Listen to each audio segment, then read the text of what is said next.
Hello, everybody. Welcome into the newest podcast for Strange Appalachia.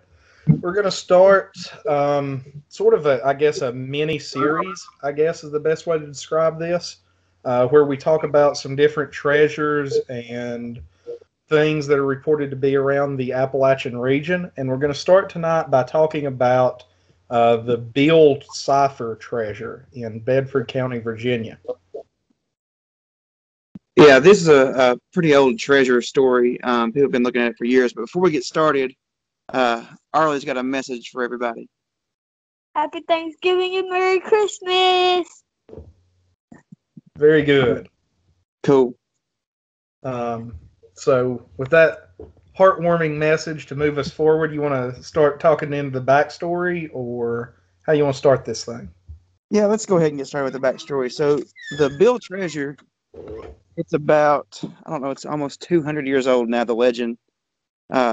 Allegedly started about 1820. And let me get the guy's name here to make sure we get it correct. The innkeeper's name is Robert Morris with two S's, it would appear. Yeah, and if that's the name you're looking for. The guy's name is Thomas J. Beale. He's the man that supposedly hid the treasure. And he gave it to a man who owned an inn. What was his name again? Robert Morris. Gave a box to the innkeeper. Robert Morris.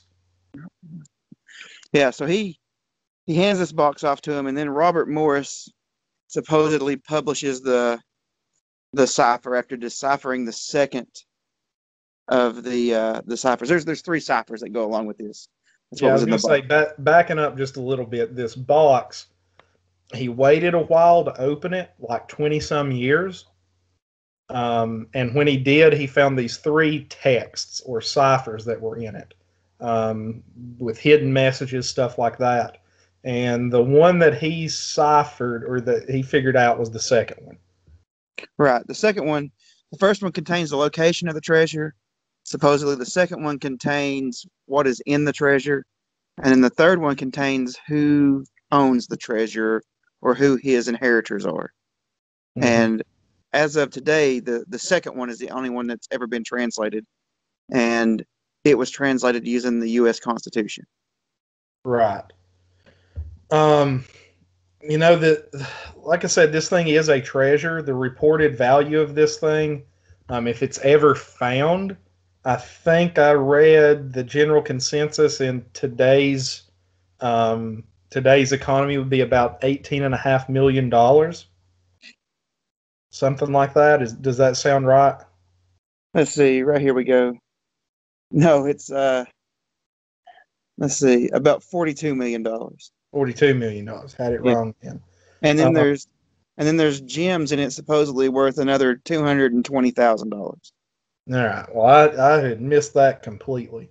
But anyway, basically what happened is this innkeeper guy, Robert Morris, he opened this, he found these ciphers, he figured out the second one that said what was in this treasure, and then he published a pamphlet, I guess is the best term for what it was, somewhere in the 1880s, and he sold these pamphlets that had the ciphers in them and stuff like that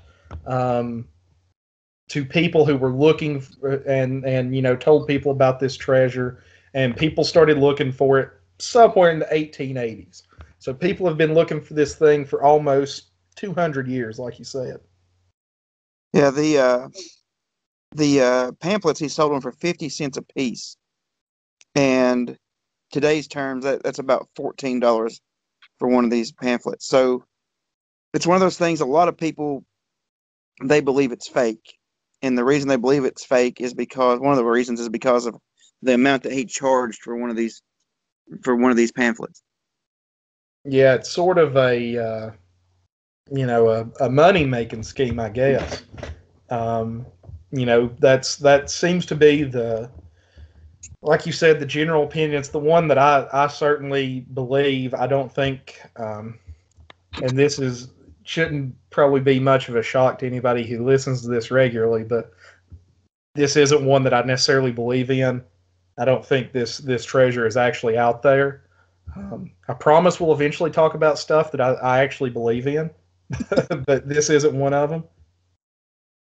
Yeah, a lot of this stuff it's a lot easier to debunk than it is to believe. But let's read the plain text of the deciphered paper number 2 says, I have deposited it in the county of Bedford, about 4 miles from Buford's, in an excavation or vault 6 feet below the surface of the ground, the following articles, belonging jointly to the parties whose names are given in number 3 herewith.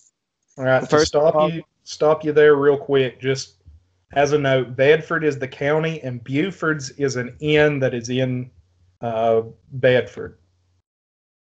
So that sort of helps explain that first part a little bit, but go ahead. Yeah.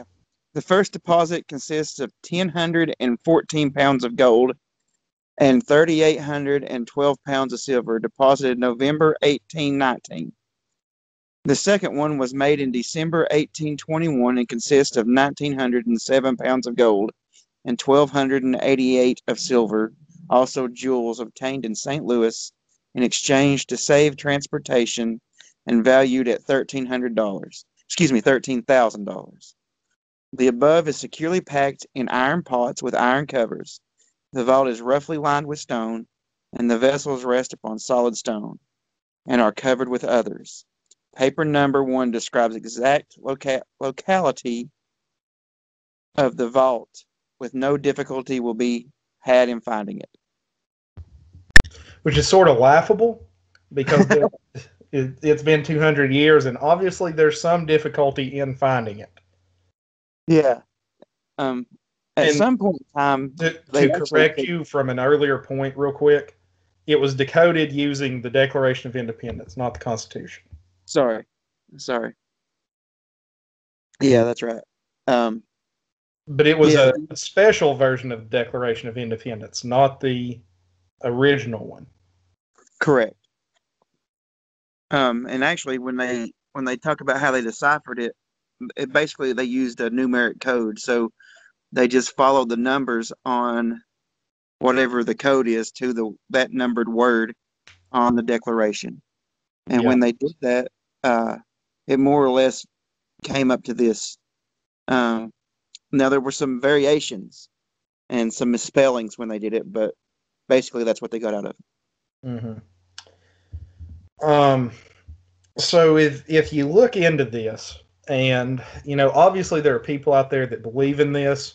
There are people who still go out and look for this thing. This is one that I actually heard about long before I ever even started into the research of strange things in the area. So this is one that's a fairly commonly known thing, but when you start looking into it, the backstory of this thing becomes really suspect. Not only can nobody prove that there ever existed a guy named Thomas Beale, the innkeeper named Robert Morris, you can't find any record of that dude either. So it all comes out to this guy that is supposedly the friend of the innkeeper, that the innkeeper gave him these ciphers. And I can't remember his name off the top of my head. And in all my research notes and junk here, I'll never find it again. But that guy was somebody that dealt a lot with, or was a studier of codes. So it's very likely that he came up with this code, and the number 1 and number 3 ciphers kind of nonsense. They don't really ever say anything, no matter how you use it. It's just repeating code over and over and over. Yeah. At one point in time, people thought that Edgar Allan Poe actually wrote this thing. He was really into ciphers and things like that, and he used them in one of his stories, The Gold Bug. There were several ciphers in that, but it's one of those things where they thought that maybe he had written this thing. That's been disproven. It doesn't match up, but one of the things Let's see. It's a cartographer named Carl Hammer. He said that in the first cipher there is a text repeating that's A B F D E F G H I J K L M M N O H P P, and it's non-random and it pops up several times. Um, and the chances of it popping up several times at random is 1 in 100 million. And Yeah. so it's almost like when he got to the end of writing, or would get in part of it would be writing it, he just kind of gets lazy and just puts in anything random, and that's one of the things he continually puts in. And I will also throw this out there. Any good buried treasure story, seemingly anywhere in the world, this guy that's originally sold these pamphlets is a Freemason. Um, so any good buried treasure has to have the Freemasons attached to it somehow, some way, or it's not a buried treasure, I don't think. Um, but anyway, so there's the Freemason tie-in for this one. The guy was basically using it as a money scheme, in my opinion. Yeah, Robert Morris, the innkeeper, um, they've got a record showing him of starting. He claimed to start at the hotel in 1820, but the position that he started at didn't even exist until 1823. So that's how his works out. There's a lot of suspect stuff in that pamphlet. One of the things, there's a lot of words that are used in it that weren't even English words until about 20 years later. One of the words being stampeding. Huh. Now that, like I said, there's a whole lot of this one that casts shadows over it. I know at one point the U.S. government looked into it, and some of the top code breakers for the FBI and CIA tried to break this code, and never found anything sensical out of either paper one or paper three. So I'm in the camp that if you can't tell yet that this thing is completely made up. Although I would like to go up there and do a couple episodes or do an episode just looking around for it, because it is a beautiful area of the country to go, you know, partake in. Yeah, Uh, it's right in the middle of Snellygaster territory too. So Absolutely, it is. maybe find both on the same trip. Yeah, two things that don't exist, and we get them in one trip. I'd be happy with that. Um, the first story I ever heard about this, or one of the first times I ever heard about this, I heard a gentleman. Um, he said he'd been out hiking and he was in Virginia and they were on an overlook and there was a guy that was standing on top of the overlook and he had a notebook in his hand. He slung the notebook off the overlook and he became curious as to why he did it. And so he went over to him and he asked him what was in your notebook. And the guy said that he was looking for the Beale treasure, that he had basically wasted his entire life. He had lost his family, his wife, and everything. And all his notes were in that notebook. And the guy said, "Is it real?" And he said, "I don't know if it is or not, but it's not worth looking for." He said, "Well, I'm going to go find your notebook and use it to start off with." And he said, the guy looked at him and said, "Son, don't go down this path. It's ruined my life. It'll ruin yours too."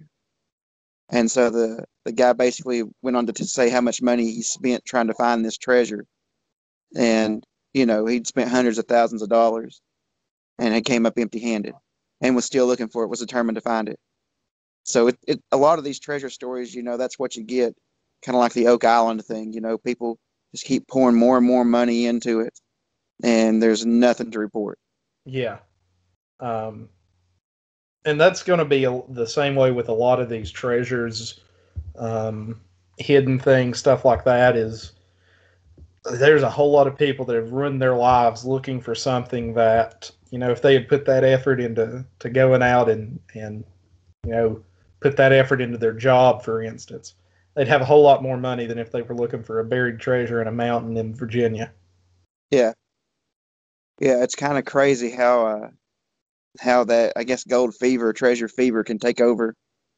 And I mean, you see it a lot. I mean, even not even with this, you see it a lot in Bigfoot and other cryptids. People will lose their life looking for these kinds of things and just get caught up in it. It's an obsession. which is why we are amateurs. That's correct. No, I have no intents on giving up my job to go look for the Beale treasure. I'd go hungry pretty quick. Yeah, and I mean we've bought a whole lot of equipment, but it's stuff that has other uses that it's fun to just use them regardless of whether you're looking for Bigfoot or not, like a drone. Right. So Or a FLIR. Yeah, it's a lot of fun just to get out and play with it.